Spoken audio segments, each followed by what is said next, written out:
¿Se logra ver la pantalla? Sí, doctor, sí se ve. ¿Pantalla completa, mitad, un tercio? ¿Cómo se ve No bien? se ve completa. A ver, y si avanzo, ¿se ve completa? Sí, también. Avanzó, ¿no? Muy bien. Bueno, antes de empezar la clase, voy a tomar 2 minutos para comentar la coyuntura actual. Usted ya sabe todo, ha salido en todas las noticias del Perú y del mundo, ¿no? Ha fallecido este, probablemente el peruano más universal y que más nombre ha dado al Perú en en todos sus años de existencia. Muy difícilmente otro peruano logrará lo que este peruano que ha fallecido ayer ha logrado, ¿no? Ha logrado colocar al Perú en lo más alto de todo el mundo, ¿no? De todos los países del mundo, de todos los idiomas conocen al Perú a través de esta persona, a través de sus novelas, sus ensayos, sus crónicas. Probablemente no habremos estado de acuerdo con algunas de sus ideas políticas, religiosas, económicas, ¿no? Pero no hay duda, ¿no? De que a partir de ahora realmente se valorará todo lo que esta persona hizo por el Perú. Así que yo les recomiendo que de alguna u otra manera se le haga un tiempo y después del examen del sábado del Black Saturday, después de su examen, le haga alguna novela de Mario Vargas Llosa. Es el mejor homenaje que ustedes le pueden dar al peruano más ilustre de todo en más de 2000 años de existencia del Perú, ¿no? Eh, Como le digo, ¿no? Muy difícilmente algún otro peruano logrará todo lo que este peruano hizo y que hizo por el Perú, aunque ustedes lo vean afuera, en el extranjero, ¿no? Muy bien, así que lean a Mario Vargas Llosa, cualquiera de sus novelas, ¿no? Se van a hacer un gran favor ustedes mismos. Muy bien, entonces ya yendo al tema actual, ¿qué cosa es una cardiomiopatía? Bueno, como su nombre lo dice, ¿no? Cardio, corazón, mío, músculo, patías, enfermedad, ¿no es cierto? Proceso, ¿no? Es un grupo de enfermedades que afectan Recording stopped. ¿no? Pero que afectan primariamente al miocito, al músculo miocardio, ¿no? Y que no es resultado de enfermedades valvulares, hipertensivas, coronarias. Ya, son enfermedades que afectan directamente al músculo, al miocito. Y no tiene que ver, no está relacionado a ningún tipo de sobrecarga de volumen, sobrecarga de presión, ¿no? Ni a enfermedad isquémica coronaria, ¿no? Entonces, es un grupo muy grande de enfermedades, ¿no es cierto? Que la vamos ahora a discutir más o menos, ¿no? Ya. Entonces, podemos hablar, por ejemplo, una cardiopatía hipertrófica, ¿no? Un corazón hipertrófico grueso, pero no debido a hipertensión, no debido a una estenosis aórtica severa, ¿no? Sino a una enfermedad, generalmente en este caso genética, que afecta al miocardio. Hablaremos de cardiopatía dilatada, pero no debido a una insuficiencia aórtica, o una insuficiencia mitral severa, a un infarto masivo, ¿no? Que produce cardiopatía dilatada isquémica, ¿no? Sino a una enfermedad, ya sea primaria del corazón o una enfermedad sistémica, pero que afecta directamente al miocardio. Muy bien, ¿cómo clasificamos las cardiomiopatías? Bueno, clásicamente las hemos dividido siempre en tres grandes grupos, ¿no? Eso de acuerdo a la manera funcional o como lo vemos a través del funcionamiento de las imágenes, ¿no? Entonces tenemos las cardiopatías dilatadas, cardiopatía hipertrófica y cardiopatía restrictiva. También podemos clasificar la etiología como cardiopatías primarias, enfermedades que afectan directamente al miocardio, que son enfermedades genéticas, ¿no es cierto? Y cardiopatías secundarias debido a una enfermedad secundaria, a una enfermedad sistémica, que también afecta al miocardio. Esto es más o menos toda una serie de condiciones, ¿no? Según sea una cardiopatía primaria o cardiopatía secundaria. Fíjense que puede haber enfermedades metabólicas, enfermedades de almacenamiento, como enfermedades de Fabry, hemocromatosis, infecciones, ya sean virales, bacterianas, hongos, protozoarios, etcétera, enfermedades del tejido conectivo, ¿no? Lupus, AR, esclerodermia, enfermedades infiltrativas como amiloidosis, sarcoidosis, enfermedades neuromusculares, enfermedades relacionadas a alguna toxina que afecta directamente al miocardio, como algunas drogas de quimioterapia, alcohol, radioterapia, ¿no? Y entonces ustedes se darán cuenta pues, que hay toda una serie un montón de enfermedades que están catalogadas dentro de las cardiopatías, ¿no es cierto? Pero digamos, en estos tres de grupos nosotros los agrupamos y más o menos el manejo es similar, ¿no? ¿Qué pasa en la cardiopatía dilatada? Hay una dilatación, generalmente de ambos ventrículos, pero puede ser del lado izquierdo nada más o del lado derecho nada más. Y por lo tanto, al dilatarse, significa que el corazón ha perdido fuerza, ha perdido su capacidad de contracción, ¿no es cierto? Entonces hay una difusión sistólica. Recuerde que por la ley de Frank-Stahler, a mayor dilatación de la fibra, mayor, ¿qué cosa? Mayor contracción, hasta cierto grado. Más allá de esa dilatación, ¿no? Hay umbra, ya se pierde más bien la contracción. Y entonces la curva ya se va hacia abajo. Por lo tanto, estos pacientes que van a tener básicamente insuficiencia cardíaca congestiva, van a ser arritmia y pueden tener fenómenos embólicos, porque en cavidades dilatadas se puede producir qué cosas, se puede decir formación de trombos intracavitarios, ¿no es cierto? Y una fibrilación auricular, que es una frecuente arritmia en estos pacientes, pueden producir cardioembolismo. Tenemos las cardiopatías restrictivas, en el cual el miocardio es infiltrado. Puede ser solo el miocardio o puede ser el endocardio más el miocardio. Entonces, este es infiltrado, puede ser bilateral a ambos ventrículos o uno de ellos, ¿no? Y esa infiltración, ¿no es cierto? Esa infiltración en este miocardio por células extrañas, tejidos extraños, etcétera, ¿no? Va a condicionar una restricción en el llenado ventricular. Por lo tanto, la falla es una disfunción diastólica. Esta es la cardiopatía restrictiva. Y tenemos también las cardiopatías hipertróficas, donde hay una hipertrofia moderada, severa, generalmente asimétrica, ¿no es cierto? Ya les dije, no debía una sobrecarga de presión, o sea, no a una estenose aórtica, no a una hipertensión, ¿no es cierto? En la cual, por lo tanto, este miocardio hipertrófico, ¿no? Va a producir de que en la diástole no haya una buena dilatación, no haya una buena relajación, entonces también va a haber, ¿qué cosa? Disfunción de tipo diastólico, de un inicio de disfunción diastólica. Las dos, la restrictiva y la hipertrofia en etapas avanzadas pueden producir ya también disfunción de bomba, incluso dilatación, ¿no? Pero al inicio son disfunción diastólica. Entonces, este dibujo de acá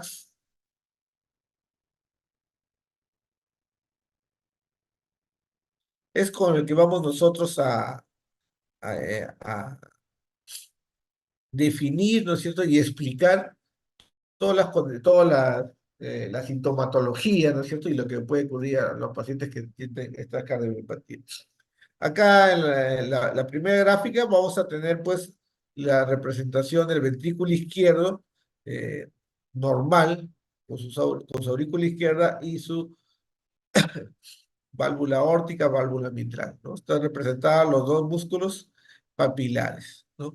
Entonces tenemos aurícula izquierda, ventrículo izquierdo, con un grosor normal, digamos, de las paredes, los dos músculos papilares, y el trasto de salida ventrículo izquierdo hacia válvula aórtica y aorta. Eso es lo normal. ¿Qué ocurre en la cardiopatía dilatada por diferentes procesos que implican una enfermedad directa del miocardio? Se va a producir una dilatación. una dilatación de este ventrículo. Se produce una dilatación y puede haber incluso un adelgazamiento de las paredes de este ventrículo izquierdo. Al dilatarse, al volverse esférico, va a perder, ¿qué cosa? Su fuerza de contracción. O sea, la función de bomba, la contracción va a estar disminuida. Fíjense que al dilatarse el ventrículo izquierdo también va a haber una alteración de la morfología de los músculos papilares. Los músculos papilares que tenían cierta orientación acá se ven en otra orientación alterada. ¿Por qué? Porque hay dilatación pues, de la cavidad ventricular. Recuerden que los músculos capilares, de ahí salen las cuerdas tendidas hacia la velos de la válvula mitral. Al dilatarse esta cavidad ventricular, el anillo de la válvula mitral también se dilata.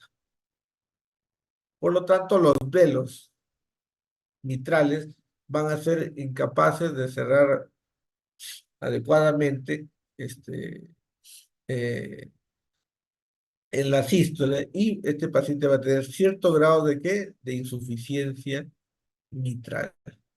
La insuficiencia mitral se va a producir por dilatación del anillo valvular mitral y por una alteración del aparato subvalvular o alteración de los músculos papilares y de las cuerdas tendidas. Por lo tanto, va a haber un cierto grado de insuficiencia mitral, ¿no? Esto es lo que ocurre entonces en la cardiomiopatía dilatada. La aurícula izquierda se va a dilatar porque va a haber insuficiencia mitral. Entonces, disfunción primariamente es disfunción sistólica. ¿Qué pasa en la cardiopatía hipertrófica? En la cardiopatía hipertrófica va a haber una gran hipertrofia, generalmente asimétrica, generalmente el septum interventricular más hipertrófico que las otras paredes. Eso es lo típico, pero puede haber solo hipertrofia apical o solamente hipertrofia lateral, etc. Fíjense que en este caso la cavidad ventricular más bien está reducida de tamaño comparado con lo normal. Al tener un corazón hipertrófico, no se va a relajar bien en la diástole. Por lo tanto, el llenado ventricular, o sea, el vaciado de sangre de la aurícula izquierda al ventrículo izquierdo va a estar alterado, va a estar disminuido. Y por lo tanto, la aurícula izquierda va a estar dilatada de tamaño, aumentada de tamaño. Fíjense ahí, la aurícula izquierda está incrementada. Entonces, en un corazón hipertrófico, ¿no? Dice que tiene más miocitos, digamos, miocitos más grandes que en el corazón normal, ¿no? La demanda de oxígeno va a estar incrementada. Por lo tanto, estos pacientes van a ser propensos a tener isquemia, ¿no? Porque es un músculo grueso, un músculo hipertrófico, y las arterias coronarias son normales. Sin embargo, para este músculo hipertrófico pueden ser insuficientes en algunas condiciones. Por ejemplo, en taquicardia, o por ejemplo, al hacer algún esfuerzo. Esas coronarias que entre comillas son normales, va a ser insuficiente en este miocardio hipertrófico. Todo miocardio hipertrófico también tiene propensión a hacer arritmias, ya sea supraventricular o ventricular. A nivel ventricular puede haber incluso arritmias ventriculares malignas, ¿no? Y muchos de esos pacientes, lo vamos a ver más adelante, van a tener riesgo de muerte súbita. La mayoría de veces por alguna arritmia ventricular maligna. La aurícula izquierda dilatada también es un factor de riesgo. ¿Para qué? Para tener arritmias supraventriculares a la cabeza, fibrilación auricular. Bien. Y otro fenómeno que puede ocurrir en esta cardiopatía hipertrófica es que el septum interventricular, este de acá, digamos, va a nivel del tracto de salida del ventrículo izquierdo, va a producir ¿qué cosa? Va a producir una especie de obstrucción o de alteración de la salida de la sangre. Mientras más grueso esté el ventrículo, el septo interventricular, más va a protruir en la salida de la sangre hacia la aorta. Por lo tanto, algunos de estos pacientes van a tener obstrucción del tracto de salida del ventrículo izquierdo. Y un fenómeno por diferencia de presión y el flujo sanguíneo, donde la válvula mitral es jalada hacia el tracto de salida y se llama movimiento anterior sistólico del velo anterior mitral, SAN, movimiento anterior sistólico. Todo esto entonces condiciona que puede haber obstrucción del tracto de salida y puede haber, ¿qué cosa? Insuficiencia mitral, porque este velo mitral se va hacia el tracto de salida. Junto con el sexto obstruye la salida de la sangre, pero también produce, ¿qué cosa? Insuficiencia mitral. Como el corazón está grueso, es un corazón que está lleno de miocitos grandes hipertróficos, ¿qué voy a ver en el electrocardiograma? Hipertrofia. Hipertrofia, ¿no? Entonces acá característicamente vamos a ver el Sokolov, ¿no? Y todos los criterios de hipertrofia ventricular que ya han visto en su práctica, en sus sedes.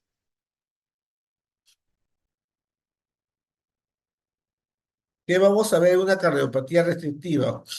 Que dijimos que el miocardio es infiltrado, ¿no? Es ocupado por células o por tejido extraño. Eso hace que la pared del ventrículo izquierdo, o del derecho, o de los dos, sea más hipertrófico. No al nivel de la cardiopatía hipertrófica, pero más hipertrófico que un corazón normal. O sea, va a haber cierto grado de hipertrofia. Igual, esa hipertrofia podría condicionar una mala relajación, o sea, una disfunción diastólica, alteración del llenado de aurícula izquierda, ventrículo izquierdo, por lo tanto, la aurícula izquierda se agranda de tamaño. ¿Por qué? Porque hay dificultad para su vaciado y puede haber también inclusive insuficiencia mitral. En este caso no va a haber obstrucción de tracto salida porque la hipertrofia no es tan grande como en el caso anterior.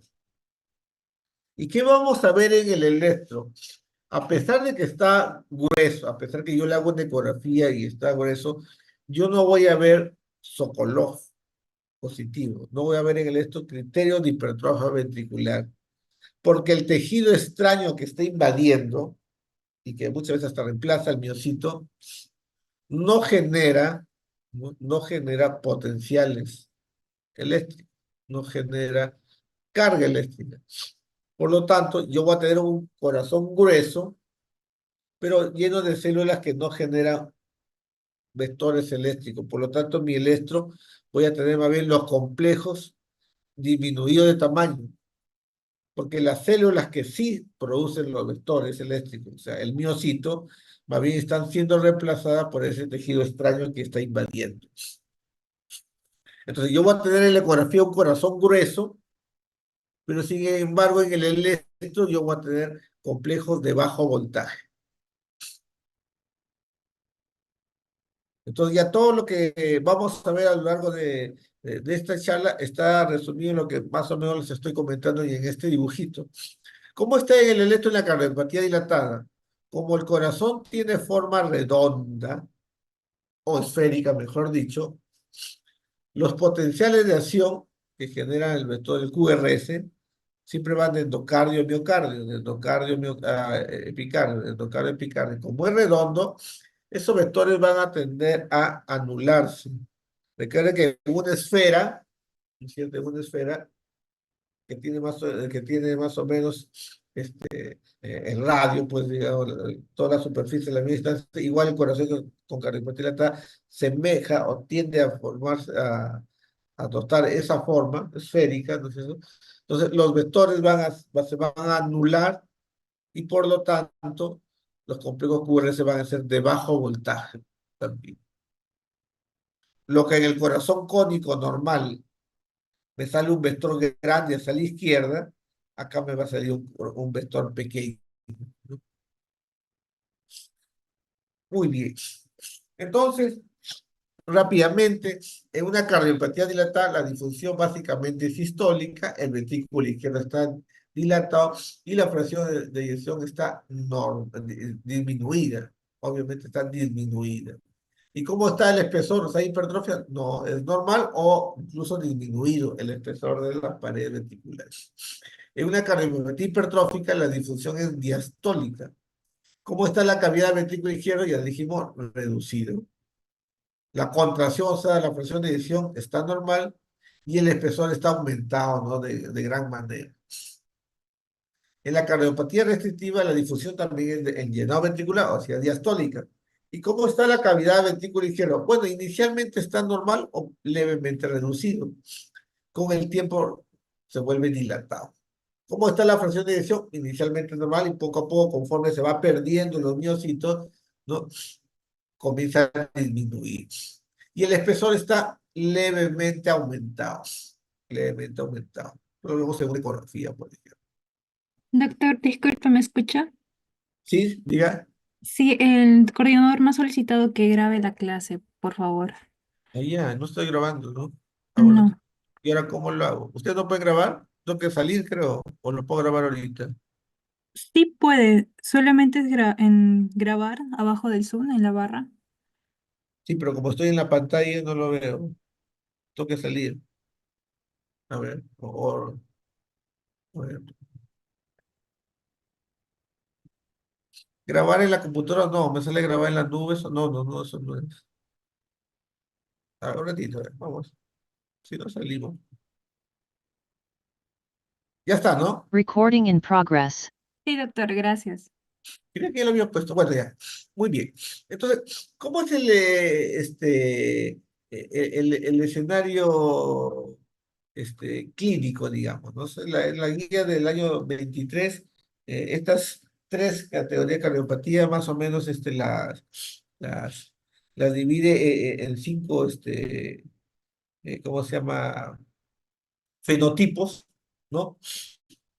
Pero vamos a ver, el paciente llega a tener unos síntomas, básicamente de insuficiencia cardíaca, ¿no es cierto? O de arritmia, ¿no es cierto? Entonces nosotros funcionalmente vamos a poder definir si es una disfunción sistólica, diastólica, ¿no es cierto?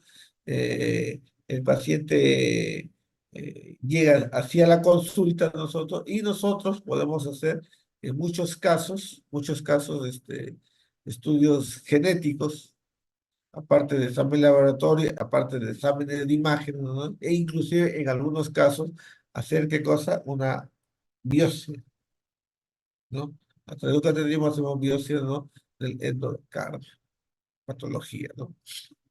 Y entonces nosotros vamos a tener básicamente, en este caso, muchas veces la cardiopatía ya deberíamos hacer una imagen, aparte de la ecografía, ¿no es cierto? O tomografía, una resonancia magnética nuclear.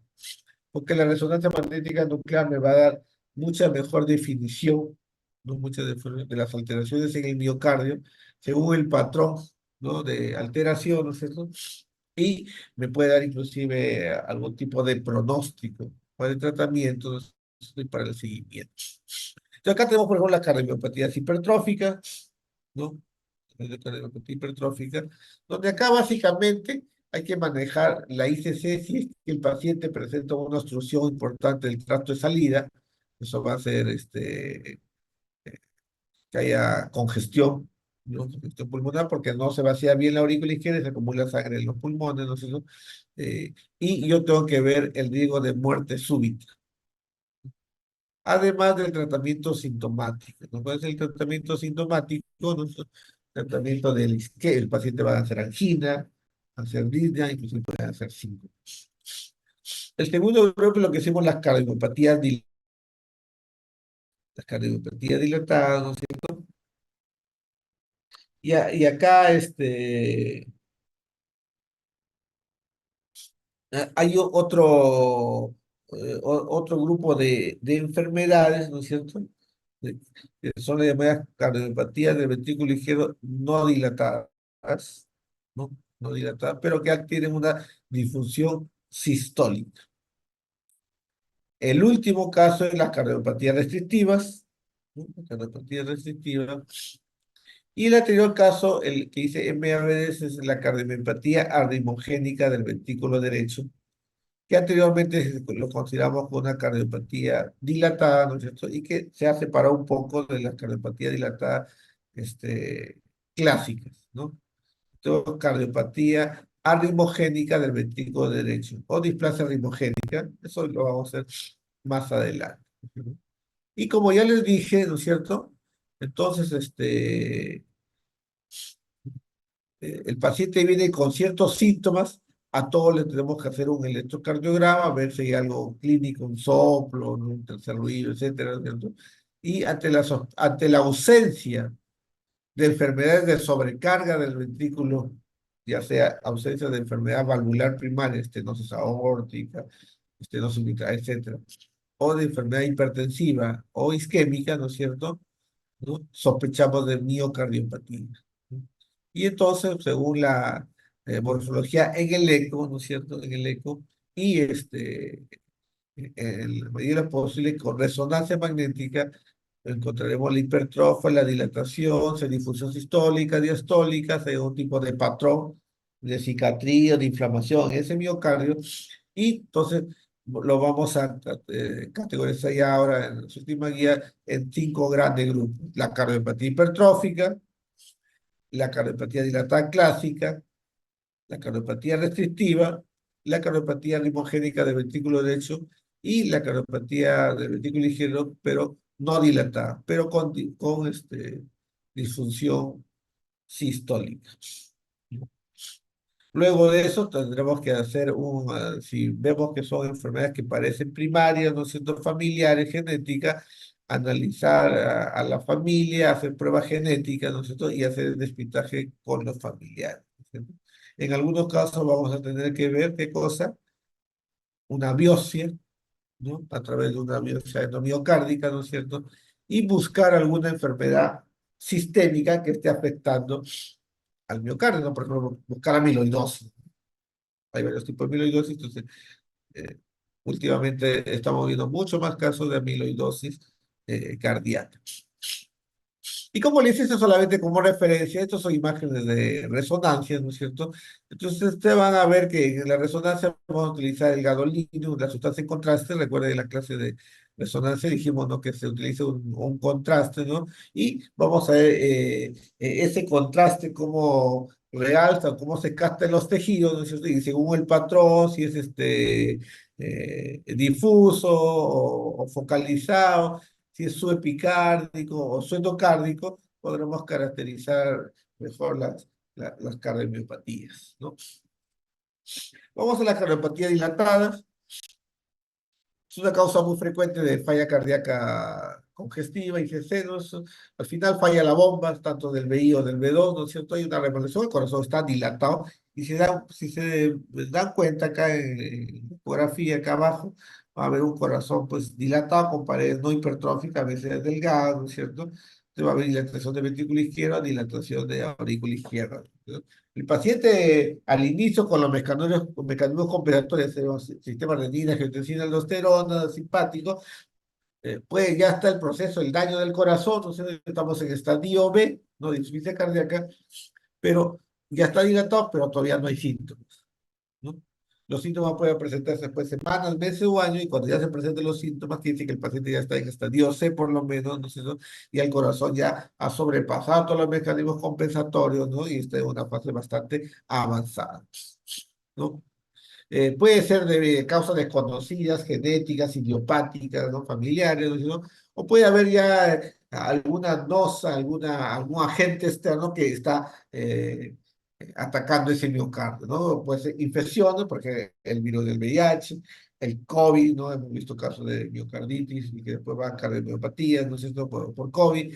Eh, Tosoplasmosis, ¿no es cierto?, la enfermedad de Chagas, drogas quimioterápicas como la doxorubicina, etcétera, ¿no?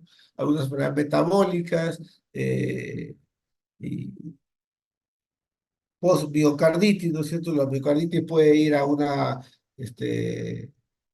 a muerte, ¿no es cierto? Durante el proceso mismo agudo, no puede ir a una miocardiopatía o puede ir a una curación total, ¿no? Según sea el caso, ¿no? Hay algunas causas reversibles de cardiopatía dilatada, ¿no?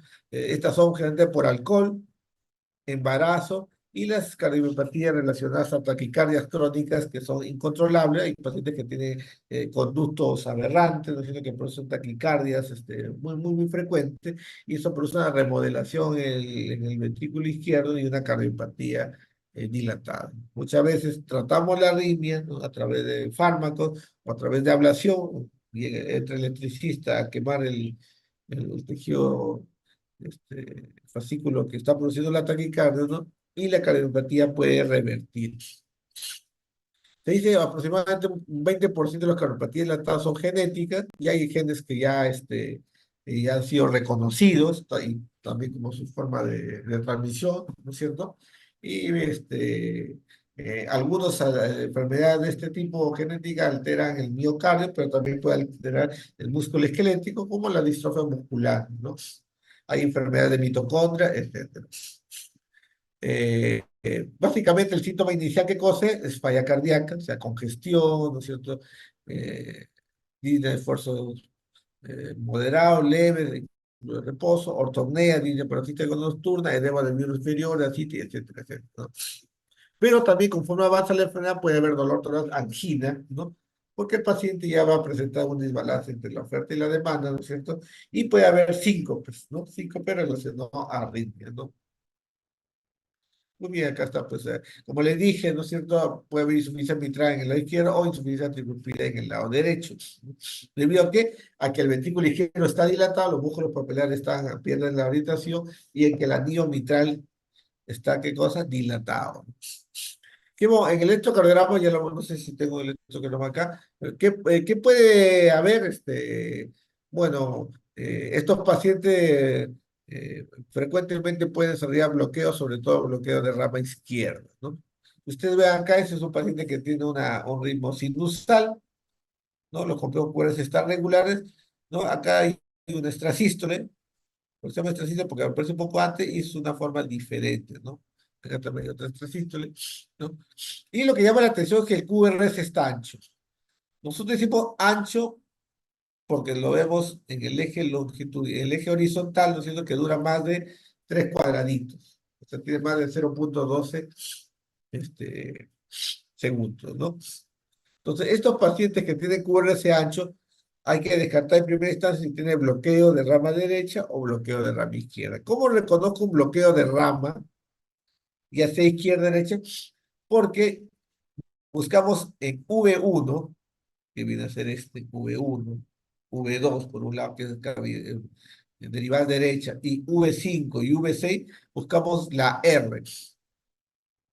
Y si la R está ensanchada o se nota como millada o como dos puntitas, si lo vemos eso en B5, como lo vemos acá, lo vemos una R empastada, ¿no?, en B6, ¿no?, que es lado izquierdo, y lo vemos en 1, una R empastada, fíjense cómo está ancha acá, ¿no? Y fíjense en ABL, cómo está empastada, tiene inclusive dos puntas. Si vemos eso en 1 ABL, B5 y B6, que es lado izquierdo, que mira, lado izquierdo, decimos que tiene un bloqueo completo de rama izquierda de la de Higgs. Y así va a venir en el examen, pues, va a venir un bloqueo de rama izquierda. Entonces es fácil de reconocer si un QRS ha hecho ¿no? Y la R mellada. Si ustedes buscan en la contraparte, en el lado derecho, V1, V2, van a tener la S, ese es S, recuerden que R es positivo, S es negativo, van a tener la S mellada, ancha, una S ancha, ¿no? Pero más fácil es reconociendo la R mellada, ¿no? O R empastada. Muchas veces estos pacientes, conforme dilatan más, pueden hacer ya qué cosa, fibrilación auricular, como en este caso es una fibrilación auricular, que es una taquicardia QRS ancho, irregular, donde no hay onda P. Entonces, ¿qué decimos cuando el QRS ancho? ¿Qué tenemos que buscar? V1 y V2 y B5 y B6. Y buscamos la R. ¿Y cómo está la R en V1? Tenemos la R en lo positivo, tiene una R chiquitita acá y una R ancha acá. Tengo una R de dos puntas. Igual acá tengo una R de dos puntas. ¿Cómo tengo en B5 y B6? La R está angostita. Fíjese, la R en B5, la R en B6 está angostita. Y más bien B6 la S está ancha, ¿no? Lo opuesto, ¿no? Entonces tenemos un QRS ancho, donde en V1, V2 hay una R empastada, o en este caso de doble R', se dice. Por lo tanto, este es un bloqueo completo de rama derecha de las de His. Es sencillo, entonces una fibrilación auricular con bloqueo completo de rama derecha de las de His. Y en V3 ven este complejo que es más ancho todavía. Si ya estos son anchos, este es más ancho. ¿Esto cómo se llama esto? Una extrasístole ventricular. Recuerda que la extrasístole ventricular es un latido que se aproxima antes de lo que debería parecer, de origen ventricular, y que es mucho más ancho que el latido del ritmo de base, ¿no? Entonces, fibrilación auricular con bloqueo, con frecuencia cardíaca aumentada, con bloqueo completo de rama derecha del eje y con una extrasístole ventricular. Muy bien, es en cuanto al electrocardiograma. ¿Qué otra cosa podemos ver que no, acá no sé, no, todavía no he visto? Bueno, los complejos son de bajo voltaje. Y eso se ve en la derivada estándar del 1 ABF. Vemos que los complejitos llegan a la justa a un cuadradito de altura. Recuerden que en el eje vertical es voltaje. Llega un voltaje a la justa de un cuadradito, de un cuadrado, mejor dicho, un cuadrado, ¿no? Entonces estamos hablando de 5 milivoltios. Eso significa, ¿qué cosa? Que los complejos QRS están de bajo voltaje. ¿Cuándo se puede ver un complejo QRS de bajo voltaje? Cuando tengo un derrame pericárdico severo. En los taponamientos crónicos, todo el complejo se vuelve chiquitito. ¿Por qué? Porque hay entre la carga eléctrica del corazón, que está sano, ¿no? Y la derivada, hay bastante agua. Entonces se pierde carga eléctrica, digamos, entonces complejo angostito. En la cardiopatía restrictiva vamos a ver así también, porque el miocito, que es el que genera la electricidad, es reemplazado por un tejido extraño, que no genera electricidad. Y en los corazones redondos, esféricos, la cardiopatía lenta, los complejos QRS se vuelven de bajo voltaje. Eso lo vemos en derivadas 1, 2, 3, ABR, ABLF, no en V1 a V6. ¿No? Está en la derivada de extremidades. Entonces, eso es lo que vemos en un electrocardiograma. Puede haber bloqueo de rama izquierda o de rama derecha, puede haber fibrilación auricular, ¿no? Y puede haber complejos QRS de bajo voltaje. ¿Qué más vemos en la radiografía? Ahora, bueno, vemos tremendo corazón, ¿no? Tenemos un corazón bovino, ¿no? Bueno, y con signo de congestión pulmonar. Con este corazón tiene que haber congestión pulmonar, a no ser que ya está bien tratado. Entonces va a haber derrame pleural bilateral, ¿no es cierto? Y la punta se va bien hacia la pared lateral, más allá de la línea media clavicular, donde crecimiento ventricular izquierdo, crecimiento auricular también izquierdo acá, y acá incluso hay un poco de crecimiento de la pulmonar, porque ya hay congestión pulmonar. Acá ven doble silueta, porque ven aurícula derecha y aurícula izquierda. La aurícula izquierda está grande. Esa dilatación de cavidades izquierdas, ¿no? El ecocardiograma ya vimos el anterior, ¿no es cierto? Y la resonancia magnética nuclear, que vendría a ser acá esta imagen, ¿no es cierto? Vamos a ver ciertos patrones. En este caso, acá hay una alteración del BD, este es el ventrículo derecho, y ustedes se dan cuenta que el ventrículo derecho está más dilatado que el ventrículo izquierdo, ¿no? Y acá hay una especie de realce tardío en esta zona, ¿no? Esto viene a ser una displasia rimogénica del ventrículo derecho, donde la dilatación generalmente es más en el BD que en el BI, ¿no? Es un tipo de cardiopatía, como le digo, eso acá clásicamente se ponía dentro del grupo de cardiopatía dilatadas, ¿no? Pero últimamente se la separa un poco y se le dice displasia anemogénica del ventrículo derecho. Cardiopatía anemogénica del ventrículo derecho. Muy bien, estos pacientes muchas veces les tenemos que hacer coronografía, ver las arterias coronarias para descartar que esta dilatación no sea de causa isquémica, ¿no? Y en algunos casos lo vas a tener que hacer una biopsia para definir el diagnóstico más específico, ¿no? Si queremos estudiar arritmia, le colocamos un Holter. Bueno, esto ya vimos. Oye, ¿cuál es el tratamiento? Bueno, el tratamiento que ya sabemos para falla cardíaca con FEBI reducida, con fracción de eyección reducida. ¿Cierto? Vamos a tener que dar antiarrítmicos, ¿no es cierto? Metabloqueador, en algunos casos amiodarona, ¿no? Y si ya el paciente ya tiene dilatación de aurícula y sobre todo si ya tiene fibrilación auricular, tiene que ser anticoagulado. Anticoagulado con warfarina o con los nuevos anticoagulantes orales que lo vamos a ver ya este, este, en estos días, ¿no es cierto? Y los famosos NAC, ¿no? Nuevos anticoagulantes orales, ¿no? Hay que quitar todo lo que puede seguir perjudicando el corazón. O sea, hay que quitarle alcohol, hay que quitarle droga, hay que quitarle la quimioterapia, ¿no es cierto? Como esto, el grupo de la antraciclina, ¿no es cierto? Y, o sea, quitar cualquier noza que pueda seguir alterando más eh, al miocito, ¿no? Si el paciente tiene bloqueo de rama izquierda, sobre todo, podemos poner un marcador que se llama marcador de resincronización, donde ponemos un cable en el ventrículo derecho, ventrículo izquierdo, para que los dos ventrículos se despolaricen al mismo tiempo y se contraigan al mismo tiempo. Eso mejora la fibrilación, eso mejora la función de bomba, ¿no? Mejora la fracción de eyección. Los pacientes que hacen arritmia ventricular maligna, ¿no? O que ya son sobrevivientes de un paro cardíaco por FB, por TB, taquicardia ventricular, necesita colocarse un desfibrilador, ¿no? Un DAE, un desfibrilador autoimplantable, ¿no? Y muchos de estos casos van a terminar en un trasplante cardíaco. Cuando hay síntomas, la sobrevida es pobre a 5 años, ¿no es cierto? ¿De qué se mueren los pacientes? Como le dije la vez pasada, los pacientes se mueren de falla cardíaca, se mueren de falla cardíaca progresiva.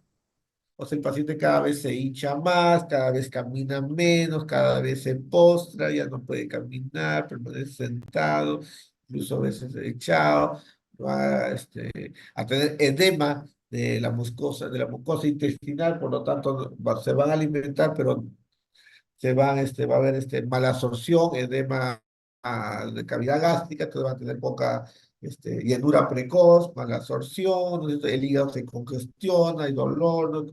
Se desnutre y hace una especie de caquesia cardíaca, ¿no? El paciente usted lo ve y parece que tuviera un cáncer estadio 4, ¿no? Metastásico ya terminal, y no tiene un cáncer, sino que tiene una insuficiencia cardíaca. Y el otro tipo de muerte de estos pacientes son los que hacen arritmia ventricular. El paciente puede tener inclusive buena clase funcional, de repente son dos a la justa tres, digamos, y sin embargo hacen una taquicardia ventricular sin pulso, degenera fibrilación ventricular y el paciente muere, entre comillas, súbitamente. Bueno, acá tenemos un ventrículo izquierdo bastante dilatado, ¿no es cierto? Y vamos a ver rápidamente algunos ejemplos de cardiopatía dilatada. Cardiopatía dilatada por alcohol. No, básicamente son pacientes que toman grandes cantidades de alcohol, pero hay un componente de predisposición, pues no hay un componente genético, ¿no es cierto? ¿No? Si el paciente sigue con alcohol, la sobrevivir es mala, ¿no? Es lo que algunos dicen, pues que tuvo Diego Maradona, ¿no? Tuvo cardiopatía por droga, por alcohol, ¿no? Nunca dejó, pues, ¿no? Entonces, eh, estos pacientes son ya alcohólicos crónicos y progresivamente hacen cardiopatía dilatada, falla de bomba, ¿no? Y si no dejan el alcohol, pues el pronóstico es muy malo, ¿no? Otra forma de cardiopatía relacionada al alcohol es aquel paciente que en algún momento hace un consumo moderado, incluso severo, digamos, pero entre comillas, forma aguda, y este paciente hace arriba supraventricular, pero preferentemente fibrilación auricular. Entonces hace falla cardíaca por fibrilación auricular debido al consumo excesivo de alcohol. No necesariamente crónico, pues inclusive agudo, digamos. Otra cardiopatía dilatada que vemos con cierta frecuencia es la cardiopatía del embarazo o cardiopatía periparto. Esto aparece en el tercer trimestre y se puede presentar incluso hasta 4 a 6 meses postpartos. No está muy claro el mecanismo. Aparentemente hay una miocarditis que se produce de forma autoinmune y pareciera que por la prolactina, que está obviamente incrementada en la gestante, tiene un efecto, ¿no? Hay algunos criterios de mayor riesgo que una gestante desarrolle una cardiopatía periparto, ¿no? Este, multípara, añosa, más de 30, 35 años, raza negra, y a veces está asociado también a, a estos cuadros de hipertensivos inducidos por la gestación se preeclampsia, claro, ¿no? Normalmente esta cardiopatía es revierte, pero durante la crisis, digamos, la paciente puede incluso fallecer, ¿no? Entonces, si bien siendo la mayoría revierte, es una causa de cardiopatía pues, dilatada reversible, no es inocua, o sea, la paciente puede fallecer en la fase aguda, ¿no? Una recomendación es que no vuelvan a tener, salir gestando, ¿no es cierto? Porque el riesgo se incrementa, ¿no? Nuevamente de un nuevo episodio, ¿no? Muchas veces el diagnóstico pues, por descarte, debemos descartar otras causas, ¿no es cierto? Y acá pues está lo que le decíamos, algunos factores asociados con cardiopatía periparto. Hay que descartar la cardiopatía periparto, que es una disfunción sistólica, con el caso de una preeclampsia, con crisis hipertensiva o incluso emergencia hipertensiva y una eclampsia, ¿no es cierto? Donde la disfunción va a ser diastólica. ¿Por qué? Porque va a haber unas poscara bastante incrementadas, ¿no? Y el tratamiento, pues acaso no es necesario que prendan este cuadro, ¿no? Pero es lo que damos en una ICC, betabloqueadores, Y, cara-2, espironolactona, ¿no es cierto? Eh, pero hay que considerar que en el embarazo no podemos dar YECA, ARA2, ¿no es cierto? Y que algunos de estos fármacos se transmiten más a leche materna que a otros, ¿no? Entonces, eso hay que tener en cuenta, ¿no? Uno hace el seguimiento, una vez que ya ve que la función sistólica recupera, puede ir discontinuando la medicación. Aparte, el manejo de ICC se da bromocristina, que es un inhibidor de la prolactina, en esta dosis. Muchos de estos pacientes van a requerir anticoagulación, sobre todo cuando desarrollan fraccionación muy baja o hacen fibrilación auricular o hay fenómeno embólico. Recuerden que el embarazo ya es un estado de hipercoagulabilidad, más esta condición, entonces hay un riesgo de fenómenos tromboembólicos, ¿no? Las cardiopatía asociadas a miopatía, de Duchenne, ¿no es cierto? Hay una alteración en una proteína. Estos pacientes hacen un ICD rápidamente y hacen también bastante arritmia ventricular. Muchas veces se mueren de muerte por arritmia ventricular maligna. La displasia ritmogénica ventrículo derecho o cardiomiopatía ritmogénica del ventrículo derecho, hay una infiltración grasa y fibrosis en el ventrículo derecho. El ventrículo izquierdo también puede haber, pero en menor grado, ¿no? Esta es una enfermedad autosómica dominante, ¿no es cierto? Y bueno, produce sobre todo falla cardíaca derecha, ¿no? Falla cardíaca derecha que concentra incurritación yugular, hepatomegalia, ascitis, edema marcado de miembros inferiores, ¿no? Eh, Casi no hacen congestión pulmonar porque la falla es más derecha que izquierda, ¿no?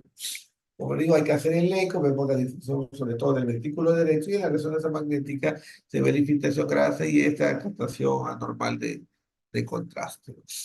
Es que el tratamiento es de ICC, ¿no? ICC del lado derecho, ¿no es cierto? Y antiarrítmico, ¿no? Beta bloqueador de la amiodarona. Si han hecho eventos de arritmia ventricular, se tendrá que colocar un DAI. Un DAI es un desfibrilador automático implantable, es un marcapaso que un, un, un cable dentro del corazón, ¿no es cierto? Y ese cable detecta, cuando el paciente hace taquicardia ventricular o fibrilación ventricular, lo detecta, es una comida inteligente, y en ese momento que hace la arriba maligna, hace un choque eléctrico a través del cable, o sea, en el endocardio, y el paciente puede sentir un ligero disconfort, ¿no? Pero ese dispositivo es capaz de eliminar la ritmo, ¿no? Es como si usted lo estuviera descargando por afuera, ¿no? Y al final de los casos, trasplante cardíaco, muchos pacientes pueden requerir dispositivo de asistencia ventricular. La cardiopatía de Takotsubo, cardiopatía de estrés cardiopatía del corazón roto, ¿no es cierto? O del balonamiento apical, ¿no? Es un paciente que abruptamente presenta un disconfort oral, un dolor, inclusive retrosternal, todo eso, ¿no? Y uno le sugiere que está teniendo un infarto, un síndrome coronario agudo. Eh, Uno le toma el electro y también tiene elevación del ST muchas veces, ¿no? Entonces uno cree que tiene un infarto, ¿no? Un infarto clásico, digamos. Es más común en mujeres, ¿no es cierto?, que en varones, ¿no es cierto? Y todos estos pacientes pues ingresan con la sospecha de que es un infarto, ¿no? Más que una cardiomiopatía de estrés. Está relacionado a eventos traumáticos, eventos de estrés, ya tanto físicos como emocionales, ¿no? Y entonces siempre hay que preguntar, ¿no? ¿Qué desencadenó?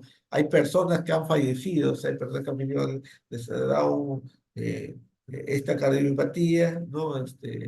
Luego de un asalto, por decir, ¿no? Entonces, hace mucho tiempo había una actriz mexicana, Mariana Levy, creo, ¿no? Que ella fue asaltada y desarrolló un paro de cardiopatía por estrés y ya llegó a fallecer al ser asaltada, pues, por revólver. Entonces, muy bien. ¿Por qué se llama Takotsubo? No, Takotsubo es una palabra japonesa porque unos médicos japoneses fueron los primeros que describieron este caso, ¿no? Ustedes les gusta la literatura o les gusta leer novelas de terror, hay una novela de Stephen King, creo que la segunda y la tercera, que se llama El misterio de Salem Lot, que es sobre vampiros, digamos. Y bueno, a mitad de la trama, ¿no? Un paciente de estos desarrolla una cardiopatía de Takotsubo. Inclusive el médico de ahí en la novela le dice, sí, mira, le hacen cateterismo y sale normal.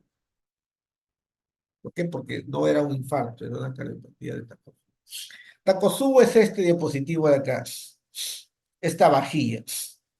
Esta vajilla que se mete al mar, ¿no es cierto? A través de esta soga, ¿no es cierto? Y que busca que entren animales, pues, mariscos, pulpitos, pescaditos, ¿no?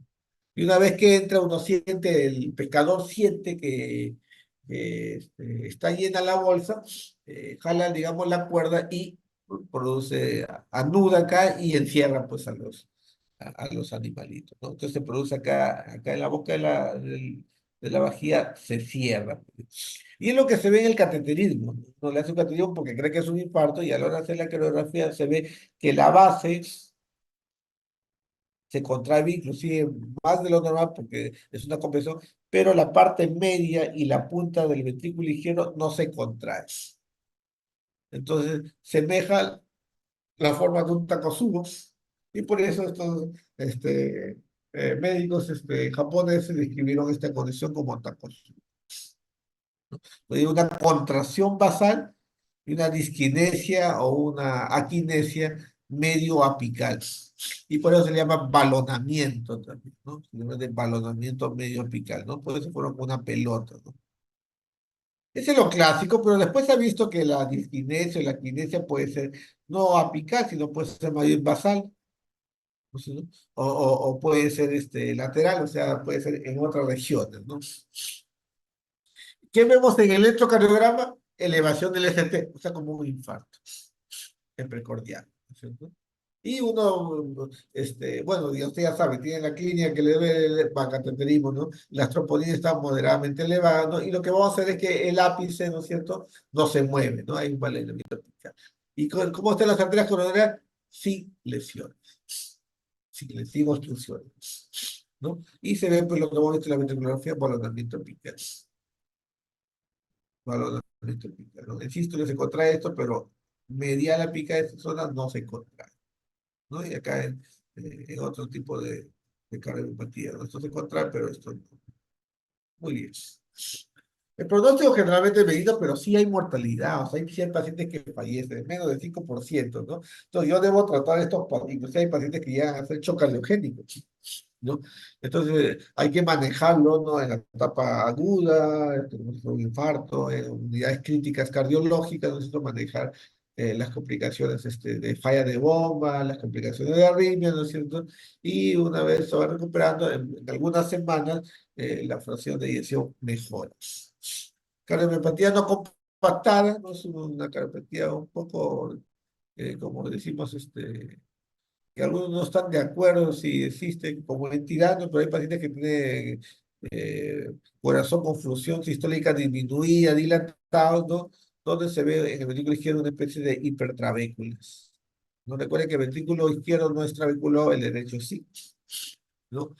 Aparentemente es una alteración eh, en el origen, la formación de miocardio, ¿no es cierto? Entonces va a haber un miocardio muy trabeculado. Puede ser casos aislados o familiares, ¿no es cierto? Y esto también produce insuficiencia cardíaca, ¿no es cierto? Y también arritmia, ¿no? Entonces, el ventrículo derecho, como le dijeron, como le digo, va a tener trabéculas. ¿no? Porque normalmente no existe, ¿no? Entonces, en el ECO uno mide inclusive la relación entre las trabéculas y la pared gruesa del pared para definir los criterios de cardiopatía no compactada, ¿no? Fíjate acá estas trabéculas, ¿no? Son bastante este, obvias, ¿no sé, trabéculas grandes, ¿no? Igual acá, fíjense, ¿no? Así no debe ser un ventrículo izquierdo, ¿no? Debe ser más compacto, ¿no? Entonces, estos trabéculas hablan de una alteración. Entonces, en una resonancia, fíjense todas las trabéculas que hacen, ¿no? Bueno, cardiopatía por el COVID, ¿no? Estas con dos, ¿no es cierto? Bueno, ya usted ya sabe, bueno, pasamos la pandemia, dio gracias, ¿no es cierto? Pero nosotros vimos ciertos varios casos de alteración cardíaca por el COVID, no solamente alteración pulmonar, no sé, ni se puede decir que en una infección por COVID de pandemia, no de ahorita, ¿no es cierto? Un 20-30% de los pacientes pueden tener algún problema de lesión a nivel cardíaco, ¿no es cierto? Y algunos creen que la muerte se producía en estos COVID, hasta un 40% de estos casos era debido también a problemas cardíacos, ¿no? Nosotros sabíamos, si un COVID elevaba troponina, que podía ser un marcador del daño miocárdico, ¿no es cierto? Su riesgo de muerte era mucho, mucho mayor, de 4 a 5 veces, ¿no es cierto? Y pacientes con COVID desarrollaban arritmias cardíacas, shock cardiogénico, ¿no? Y podía fallecer. Estos pacientes, como ya les dije, hacen miocarditis, ¿no es cierto? Y eso puede generar insuficiencia cardíaca, ¿no? Pero también había fenómenos embólicos, ¿no? Lo cual producía embolismo a nivel coronario, a nivel arterial, embolismo a nivel venoso, ¿no es cierto? Como TEC, ¿no? Entonces, eh, estas eran las manifestaciones cardiovasculares del COVID, ¿no? Que vimos en la pandemia. ¿Sí? Eh, Directamente el COVID puede producir una miocarditis, ¿no es cierto? Y además el mismo problema respiratorio, ¿no? Ese distrés severo del adulto con pulmones duros, digamos, que veíamos, ¿no es cierto? Va a producir disminución de la oxigenación, ¿no es cierto? Mayor demanda metabólica del cuerpo y del corazón en sí, ¿no? Y esto aumentaba el riesgo de qué? De isquemia miocardia y infartos infartos tipo 2, o sea, no primarios coronarios, sino secundarios, ¿no? A, a que se necesitaba más oxígeno, a que había menos aporte, ¿no? Etcétera, etcétera. Bueno, esto es lo mismo, ¿no? Cuando una miocarditis no se te puede producir infección, inflamación severa y la muerte, ¿no es cierto? O si sobrevive puede ir a, ¿qué? A una cardiopatía eh, dilatada. Vamos a la cardiopatía hipertrófica, ya dijimos, ¿no? Hay una gran hipertrofia del ventrículo izquierdo, generalmente es asimétrica, pero no está relacionada a una estenosis valvular ni a hipertensión, ¿no? Generalmente es asimétrica, generalmente en la mayoría de los casos el septo está más grueso que la pared posterior, ¿no? Si ustedes se dan cuenta acá en esta ecografía, acá al lado derecho, mire, esta es la pared posterior y este es el septo interventricular. Tremendo septo interventricular.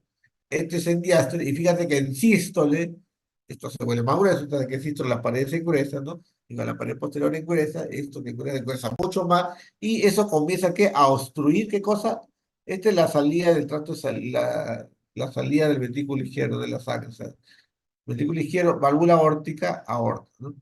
Entonces, este septo tan hipertrófico puede producir obstrucción del tracto de salida del ventrículo izquierdo, ¿no?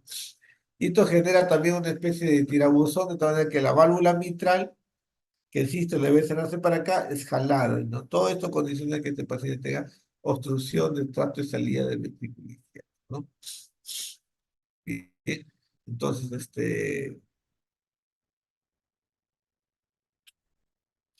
como le decía, no solamente hay casos de que el sexto esté hipertensión, hay pacientes, por ejemplo, que hipertrofia solamente el ápice, ¿no? Es muy importante la difusión del diastólico, ya sabemos, hay una desorganización de los miocitos, la miofibrina, ¿no? Y eso es lo que condiciona las arritmias. Y es muy importante en estos casos ver, diagnosticar si tiene o no tiene obstrucción del trato de salida, ya sea en reposo o al ejercicio, ¿no?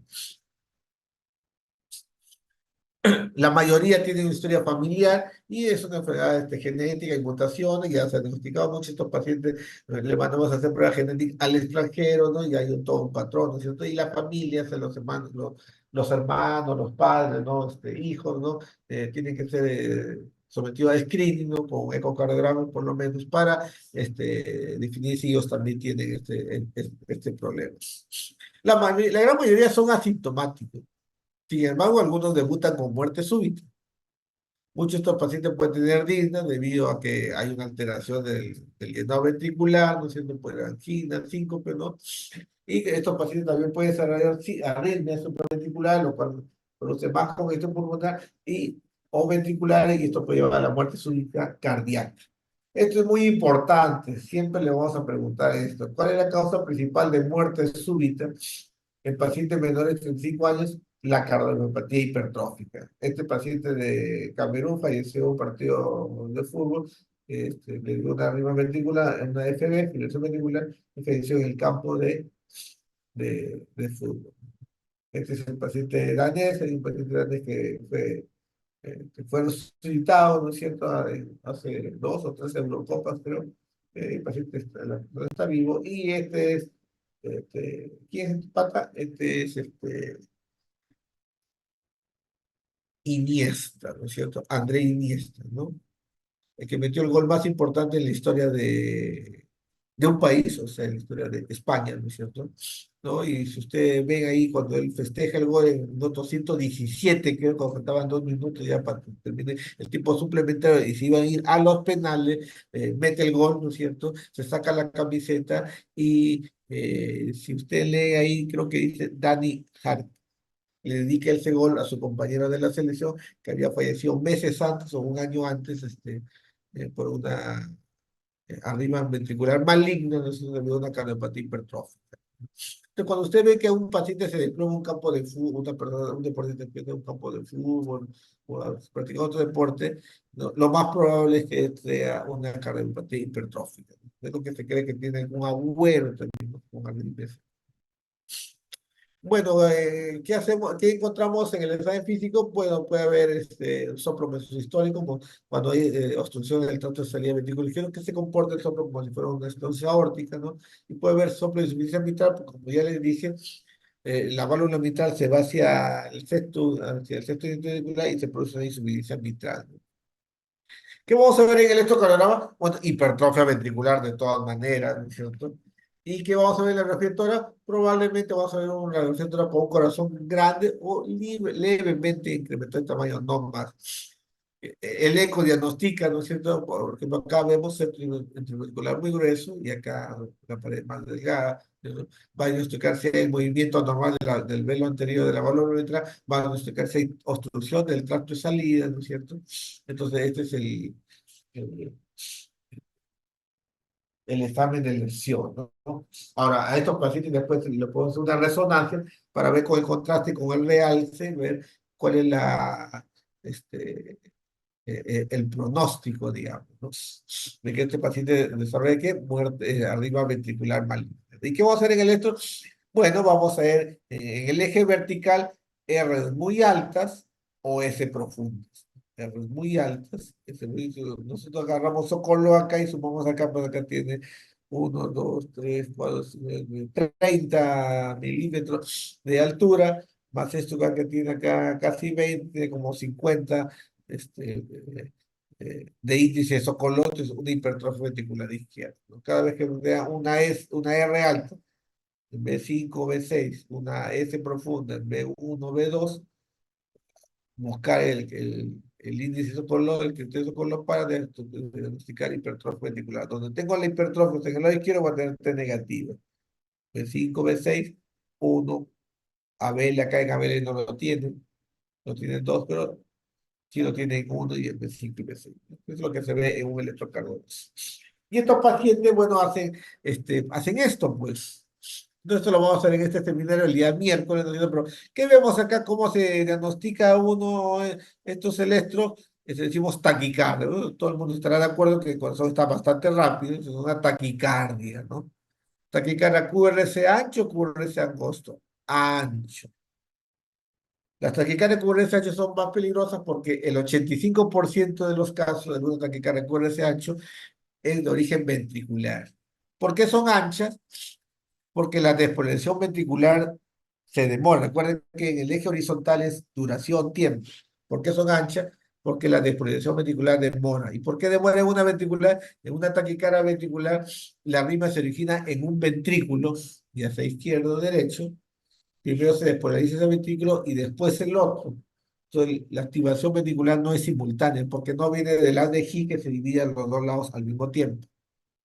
Por lo tanto, toda taquicardia ventricular es ancha. Toda taquicardia ventricular es ancha, pero no toda taquicardia ancha es necesariamente ventricular. El 85% de los casos sí. Más o menos un 12% de los casos, 13% de los casos son supra con bloqueo de rama derecha e izquierda, como vimos este caso de fibrilación auricular con complejo QRS ancho. No es ventricular, es fibrilación auricular. Y 2% de los casos es una taquicardia supra de un Parkinson-White, pero conducción antidrómica, con precipitación ancha. Bueno, entonces aquí una taquicardia QRS ancho, regular, regular, y después nos podemos saber si hay onda P, y bueno, uno dirá, pues no hay onda P, pero claro, ya eso más avanzado, sí, acá hay una onda P metida, acá también, pero acá no la veo, acá no veo onda P, pero acá sí parece que hay onda P. Esto hay una onda P metida, porque recuerda que el corazón está latiendo rápido por su ritmo ventricular, pero el nodo sinusal sigue disparando. No hay nadie que inhibe el nodo sinusal, sigue disparando. Entonces, cuando vemos así que la onda P aparece, una taquicardia ancha, estamos casi seguros que es una taquicardia ventricular. Esto puede producir síncope, pero el conocimiento, ¿no es cierto? Hasta que la rima resuelve solo, ¿no? O esto puede generar una fibrilación ventricular, ¿no es cierto? Si esto es una taquicardia ventricular sin pulso, forma parte ya de lo que denominamos paro cardiorrespiratorio, una TB sin pulso. Pero los tipos de paro cardíaco son de tres tipos. La línea horizontal, o sea, no hay actividad eléctrica, del line, ¿no? Está viendo la película, ¿no es cierto? Y el protagonista, bueno, el protagonista, no, un personaje está como monitor en el hospital, ¿no? Y del pitito, ¡pum! ¡Pum! Y un momento ya del pito se hace constante y enfoca en el monitor, ¿eh? Y se ve ya una línea horizontal. Esa es la asistolia. Esos pacientes no tienen que llevarse el cochecito y descargarlo, eso es mentira. Lo que tienen que hacer es masaje cardíaco y drogas. El otro tipo de paro es este, pues una taquicardia ventricular sin pulso o ya una fibrilación ventricular. Estos son los que se descargan rápidamente. Antes de hacer masaje cardíaco debo descargar rápidamente. Si no responde, ya masaje y nuevamente descargar, masaje, hasta que salga o hasta que se muera. Y el otro tipo de paro es un electro normal, pero el corazón está parado. Puede haber una tromboembolia masiva o un taponamiento cardíaco, ¿no? Y la actividad eléctrica está bien, pero por fenómeno obstructivo, el taponamiento de la tromboembolia pulmonar, el corazón ya no se mueve. Muy bien. Bien, el electrocardiograma que vamos a hacer, bueno, Socorro ya lo dijimos, ¿no? Pero puede haber otro, puede haber bloqueo de primer grado, puede haber alteraciones del ST, alteraciones de la onda T, ¿no? Otras alteraciones de la repolarización, ¿no? Este, incluso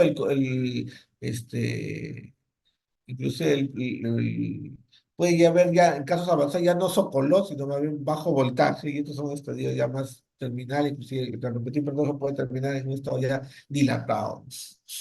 Bueno, la ecografía dijimos diagnóstica, ¿no es cierto? El técnico puede haber el FAN. ¿Qué es el FAN? El movimiento anterior sistólico del velo anterior, ¿no? Contra el centro, y eso produce obstrucción del tracto sanguíneo, ¿no? Tenemos que ver en el eco si hay obstrucción del tracto sanguíneo, ¿no? Bueno, esto ya lo vimos. Acá hay obstrucción del tracto salida de todas maneras. Fíjense cómo obstruye la salida de sangre del ventrículo izquierdo a la aorta. Bueno, y hay toda una serie de hallazgos en el corazón, ¿no es cierto? Estos pacientes no necesariamente van a un cateterismo cardíaco, pero si el paciente ha tenido una arritmia ventricular maligna o ha tenido un paro, ¿no es cierto? Debería ir a cateterismo, ¿no? Para descartar la enfermedad coronaria asociada, ¿no? Muy bien. ¿Quiénes lo llevamos al electrofisiólogo? ¿no? A que le busquen ese arriba. Bueno, los pacientes que ya han tenido un tipo de taquicardia ventricular ya sostenida, con síntomas, ¿no? Con palpitaciones fuertes, días, inclusive con síncope, ¿no es cierto? Pues eso debe ir a estudio de electrofisiología. Paciente con cardiopatía hipertrófica puede ser síncope por la obstrucción del tracto de salida ventricular izquierdo o puede ser por arritmias supra o ventriculares, ¿cierto? Entonces, siempre todo paciente que ha tenido síncope en casos de cardiopatía hipertrófica tiene que tener un EKG, un ecocardiograma donde buscamos la obstrucción del tracto de salida tanto en reposo como en ejercicio y el Holter para buscar arritmias. Bueno, ¿cuál es el tratamiento? Estos pacientes no deben realizar un ejercicio extremo. O sea que si son deportistas de élite o profesionales, ya deben dejar de jugar. A muchos futbolistas o deportistas se les ha dicho que ya no pueden jugar, ¿no? Caballero, pues, ¿no? No pueden, ¿no? No deben tener deshidratación, pues si están deshidratados, la cavidad ventricular todavía es más pequeña y la obstrucción de la es mayor. O sea, hay que evitar deshidratarlo y hay que tener cuidado con los diuréticos. Así tengan congestión pulmonar, no debo dar mucho diurético, si lo seco mucho, más bien puede haber mayor obstrucción de tracto salida y el paciente produce de síncope por eso, ¿no? ¿Cuál es el tratamiento habitual de la cardiopatía? Perdón, los beta bloqueadores. Eso le va a mejorar qué cosa, la angina, no la disnea, e incluso disminuye la incidencia de síncope, ¿no es cierto? Está demostrado que mejora la sobrevida a beta bloqueadores. Si no podemos dar beta bloqueadores porque son asmáticos, por decir, le tendremos que dar verapamil. Verapamil. El paciente ya hace una rima ventricular, habrá que darle amiodarona ya, de todas maneras, ya para cubrir la parte de las rimas ventriculares, ¿no?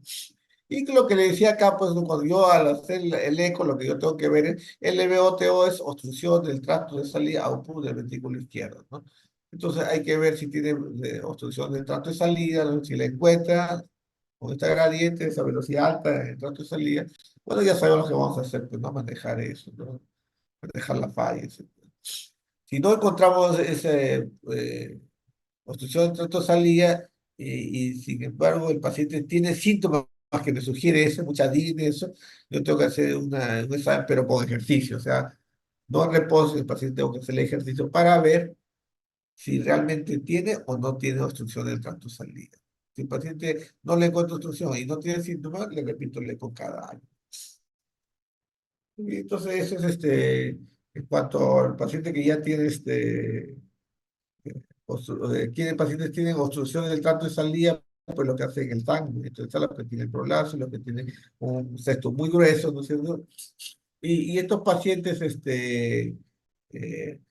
muchas veces, el manejo, como le dije, es con beta bloqueadores y eso es suficiente. Hay que evitar los diuréticos y hay que evitar los vasodilatadores, porque eso puede empeorar la obstrucción del tracto de salida, ¿no? Los beta bloqueadores, como les dije, esos son los que de lesión, ¿no es cierto? Y si es alérgico a los beta bloqueadores, verapamil. Verapamil. Y en algunos casos, cuando ya es muy severo, yo tengo que romper el septum. Acá tengo un tremendo septum, miren cómo obstruye la salida de la sangre del ventrículo izquierdo a la aorta. Entonces lo mandamos al cirujano, el cirujano corta el pecho, digamos, ¿no? Y saca un lomo ahí del centro ventricular, ¿no? Y libera. Pero ahora pues ya cada vez mandamos menos a cirugía, los cardiólogos intervencionistas están decididos a eliminar a todos los cirujanos cardíacos. Entonces, por cateterismo entramos al septum, al descendente anterior, y a las ramas septales eh, lo tapamos le ponemos alcohol para obstruirla o le ponemos un dispositivo para cerrar la válvula y producimos un mini infarto del septum interventricular. Una, dos ramas, ¿no? Al producirse el infarto, pues se va a necrosar y el septum se va a adelgazar, ¿no? Y aliviamos la obstrucción del tracto sanguíneo. Ese es el manejo, digamos, no fue por el caso ya muy severo. Manejo de FAI, ya sabemos que el paciente a la larga puede ser una fase dilatada, no sé, y se maneja como cualquier FEMI, ICC de fracción baja, ¿no? Y bueno, llegado el momento al final que nos queda el trasplante cardíaco. ¿Qué en cuanto a la angina? Bueno, los beta bloqueadores sirven, ¿no es cierto? Y es lo mismo, ¿no? Igual que el verapamil, ¿no? Si el paciente hace fibrilación auricular, estamos en un problema porque va a presionar más, cada vez más que falla cardíaca. Recuerden que el llenado ventricular es llenado rápido y llenado lento, pero el ventrículo izquierdo está muy grueso, entonces el llenado y el alto y rápido es menor y nos queda un 15 a 20% de contracción auricular, pero que se pierde en la fibrilación auricular. Por lo tanto, con una cardiopatía hipertrófica con FA va a tener mucho menor llenado y mayor riesgo de congestión pulmonar. La muerte súbita. ¿Cuáles de estos hipertróficos vamos a tener mayor riesgo de muerte súbita? Entonces, primero, obviamente, el antecedente personal. Si el paciente ya tuvo una muerte súbita resucitada, digamos, tiene mucho riesgo de hacer otra muerte súbita. Si tiene síncopes recurrentes también, si tiene arriba ventriculares, ya sea que le encuentra uno en el leto, o en Holter, etcétera, también. Historia familiar de muerte súbita, si hace hipotensión durante el ejercicio, que dice que hay una gran obstrucción del tracto de salida y por lo tanto se produce la hipotensión. O si el sexto interventricular es mayor de 30 milímetros, también. De igual modo, hay criterios en la resonancia magnética que me dice alto riesgo de muerte súbita. Todos estos pacientes de alto riesgo de muerte súbita tienen que ir a un DAI. A ese marcapaso que descarga desfibrila, ¿cierto? ¿No? Entonces, ¿quiénes van a DAI? Los que ya tuvieron paro cardíaco por taquicardia ventricular sin pulso o fibrilación ventricular. O los que tuvieron una taquicardia ventricular que les produjo síncope, el paciente se despertó, ¿no? Pero ya hizo la taquicardia ventricular con síncope, entonces el paciente va a ¿qué? A desfibrilado. Prevención primaria se refiere a que el paciente yo le encuentro que es hipertrófico, pero nunca ha hecho eventos, ¿no? Entonces el estudio, ¿no? Igualito, ¿no? Aplicable, vemos si ha tenido síncope previamente, si hay obstrucción del tracto de salida, si el uso es 30 milímetros, ¿no? Si ha hecho de ataque cara de plano sostenido en un Holter, etcétera, ¿no? Y hay algunos scores ahí, uno dice, pero si el riesgo es bajo, no se hace, no se pone DAI, pero si el riesgo es alto, bueno, el riesgo es alto quiere decir que 100% en 5 años de ser este evento, ¿no? Taquicardia, fibrilación ventricular, entonces sí lo colocamos. Y bueno, cardiopatía en el embarazo, igual el manejo es similar, ¿no es cierto? Hay que tener en cuenta que los beta-bloqueadores se pueden utilizar en el embarazo, pero en la medida de lo posible, eh, ¿cómo se llama? A dosis bajas, ¿no es cierto? Pero si ya la gestante, la cardiopatía hipertrófica, desarrolla síntomas, habrá que dar, ¿no? ¿Cuál es el metabloqueador que mejor se recomienda, ¿no? Entonces, el metoprolol, ¿no? En gestante. Muy bien, la historia natural es variable, muchos son asintomáticos y no tienen mayor significado en su vida, están acostumbrados a tomar sus pastillitas, sus controles anuales y no hay ningún problema, ¿no? Pero como le digo, algunos pueden fallecer, se muestra su vida. No, y esto es porque ya vea que, como ya sabemos, la cardiopatía hipertrófica ya es un problema a nivel de la disposición de la miofibrillas, ¿no? Del miocito, ¿no? Entonces hay algunas drogas nuevas, ¿no? Como este inhibidor de la miocina, donde se trata de, ¿no? En estos exámenes, estos estudios, ¿no? Ver si son de beneficio tanto en sobrevida como en sintomatología en pacientes con cardiopatía hipertrófica, ¿no? Entonces, se vendrán noticias relacionadas a drogas que ya actúan directamente a nivel del que de esta proteína, ¿no? De la miocina, ¿no? Que forma parte pues, de la miofibrina. Ya terminando las cardiopatías restrictivas, igual ya le dije, es una disfunción del llenado ventricular, ¿no? Relacionado a que el tejido, el miocardio es invadido, ¿no? Por células tejido extraño. Generalmente son secundarias a enfermedades sistémicas, ¿no? Es de las menos frecuentes, ¿no? Menos del 5% de todas las cardiopatías son restrictivas, sin embargo, es la de peor pronóstico. Lo que más vemos en occidente, nosotros vemos a amiloidosis, ¿no es cierto? Pero en otras zonas como de África o América Central puede ser la fibrosis endomiocárdica, ¿no? ¿No? La cardiopatía restrictiva uno la puede dividir en tipo A cuando afecta a los dos ventrículos, B cuando afecta al ventrículo izquierdo y C cuando al ventrículo derecho, ¿no? Entonces, también dijimos que la miocardiopatía se puede clasificar según solamente compromete el miocardio o si compromete también al endomiocardio. Compromete al endocardio y al miocardio son las fibrosis endomiocárdica, síndrome imperios, leucinofilia, síndrome carcinoide, radiación y entonces ya por atrás ciclismo. Bueno, esto es lo mismo que hemos dicho, ¿no es cierto? Hay enfermedades infiltrativas, hay enfermedades de depósito, ¿no? Las causas más comunes, ¿cuáles son? La amiloidosis en la cabeza, que no hay, pero es hemofílico, sobre todo en África, América Central, que ya son más o menos condiciones endémicas, la hemocromatosis, la radiación, ¿no es cierto? La esclerodermia, ¿no? Y el corazón trasplantado también se puede, con el tiempo, se puede tener una cardiopatía restrictiva, el corazón que se le ha trasplantado a la persona. Muy bien, disfunción diastólica y hacen falla cardíaca derecha. Bastante falla cardíaca, disfunción yugular, artritis, edema, hepatomegalia, ¿no es cierto? Signo de Kuhn-Maurus, ¿no? Y este es algo característico de la cardiopatía restrictiva, ¿no? En el electro que va a ser complejos QRS de bajo mide, esos complejos muy chiquititos, menos de un cuadrado grande, ¿no? De altura, ¿no? De voltaje. Sin embargo, usted le hace la eco y tiene un poco de hipertrofia. ¿Cómo es que tiene hipertrofia pero no tiene carga eléctrica? Es porque esa hipertrofia no es debido a miocitos, sino es debido a esa sustancia o tejido o célula extraña, ¿no? Entonces, fíjese, acá en este paciente también ha desarrollado fibrilación auricular, ¿no? Porque es irregular, no hay onda P, ¿no? Entonces, esto es característico. Esto es igual, ¿no? Un ritmo irregular, fibrilación auricular, ¿no? Complejos un poco anchos, ¿no? Pero sobre todo lo que veo es que los voltajes son bien chiquitos. Entonces uno dice, si esto es chiquito, entonces debe ser una cardiopatía dilatada. Sí, puede ser, la cardiopatía dilatada también se puede ver así, de bajo voltaje, ¿no? Solamente que llama la atención que acá no haya bloqueo de rama, pero bueno, puede ser. Le hace una eco y no tiene cardiopatía dilatada, más bien tiene cierta hipertrofia, ¿no? Por lo tanto, estamos hablando de infiltración, ¿no? Como hay infiltración, los ventrículos son pequeños, las cavidades son pequeñas, ¿no? Y más bien las aurículas son bastante grandes. Las aurículas son bastante grandes, ¿por qué? Porque hay alteración del vaciado de la sangre de aurículas de los ventrículos, ¿no?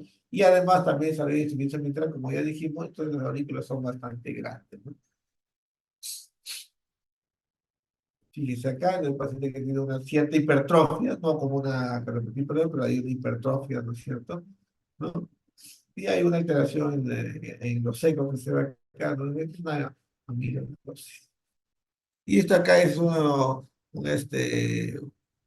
corazón donde vemos que hay hipertrofia acá en el abdomen, ¿no? Esto es característico de una fibromialgia miocárdica, ¿no? Algunas enfermedades tienen ciertos patrones, ¿no es cierto? O sea, ¿qué vamos a ver acá? Este patrón de la presión no es importante, pero hay una restricción al llenado. Hay una restricción al llenado. Y es importante porque muchas veces estos pacientes con cardiopatía restrictiva se puede, como hace falla cardíaca derecha, se puede confundir con pericarditis constrictiva. O sea, la cardiopatía restrictiva se puede confundir en el eco y en la parte clínica con la pericarditis constrictiva que usted ya vio. La resonancia es muy importante, lo que tenemos el patrón característico de la amiloidosis, no solamente porque tengo una idea como acá, y este es el patrón característico de qué, ¿no? De la enfermedad endomiocárdica, entonces en la punta acá vamos a ver que es de alta tardía, ¿no? Del ápice. Entonces, como le vuelvo a decir, es muy importante, la cardiopatía restrictiva se puede confundir bastante con la pericarditis colectiva, las dos hacen alteración de llena ventricular, las dos hacen falla cardíaca derecha y un patrón que semeja en el eco. Ahora, ¿por qué es importante? Porque en la pericarditis constrictiva tú lo mandas a operar y le dices al cirujano que le quite el periocardio y la sobrevida del paciente es espectacular, es muy buena. En cambio, la cardiopatía restrictiva, la sobrevida es muy, muy mala, ¿no? Entonces, por eso, esto es buen pronóstico cuando se opera y esto, pues, obviamente no se opera y es muy mal pronóstico, ¿no? Y entonces, algunos parámetros de la eco nos diferencian, y sobre todo la resonancia magnética. Y en algunos casos podemos hacer hasta cateterismo careto para ver las presiones adentro y definir si es restrictiva o pericarditis constrictiva, ¿no? Esto solamente para que vean que en la pericarditis constrictiva también hay alteración del llenado. Y entonces acá, pues, en la resonancia acá le hacemos este es un paciente que tiene cardiopatía restrictiva, ¿no es cierto? Y fíjate, este es una paciente que tiene pericarditis constrictiva, fíjate el pericardio como está usado, a diferencia de acá, ¿no? Pericardio no usado, ¿no? Entonces la resonancia nos ayuda bastante. El resultado es malo, se maneja como un ICC, ¿no? Cuando llega a etapas de presión y tensión baja, ya todo esto es muy, muy sombrío, ¿no? Y algunos pacientes filadores, porque la mayoría de circulación auricular tiene que ser anticoagulado. Muy bien. En caso de amiloidosis, de algunos tipos de amiloidosis, ya lo maneja el hematólogo, oncólogo, ¿no? Y el tratamiento específico para este tipo de amiloidosis. Cuando es sarcoidosis, también se utiliza corticoide y algunos de estos medicamentos, ¿no es cierto? Entonces, a la vez de manejo clásico, dícese, algunas condiciones requieren un manejo ya específico de esa condición. Muy bien.